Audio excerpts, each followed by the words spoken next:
Ladies and gentlemen, this is my iPhone 14 Pro experience. I only have $500 to spend, so I did some digging, did some research. I came across Amazon Renew again. Now, this is not the first time I purchased an iPhone from Amazon Renew. It was a miss the first time, but this time it's a hit. So, disclaimer everyone, I am using the Zhiyun Smooth 5S AI Gimbal. And yes, Zhiyun did send this out to me. So I'm going to actually do 2 product reviews in one video. So with that said everyone, I'm using this iPhone 14 Pro in the gimbal in combination to show you that the iPhone 14 Pro is no slouch in 2025. If you look at these benchmark scores, is it worth upgrading for only 200 points, 300 points? No, because that's a margin error.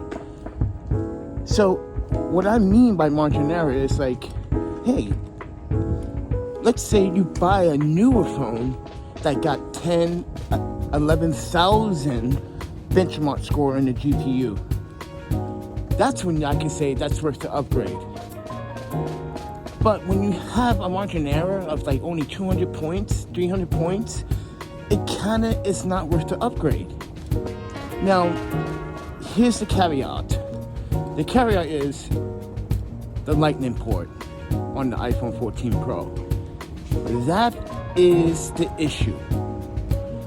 Other than that, the phone performs beastly like it should as a video camera, as a photo camera, as your daily driver, as your only device or main driver device that you rely on when paying bills, paying for transportation, paying tap. All these things matter. But what surprised me was the Diamond Island. Very easy to use, very easy to understand how to use it, and there's a lot of apps that are able to actually function with that feature.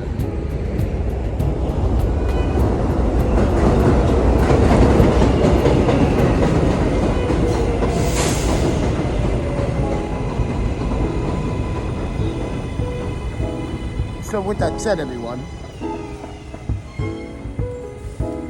this is in real time. I'm not using any wireless audio. I'm using the iPhone 14 Pro's built-in microphone to give you guys an idea that sometimes the microphone even comes in a pinch. It is very cold out here. So with that said, let's continue this somewhere else.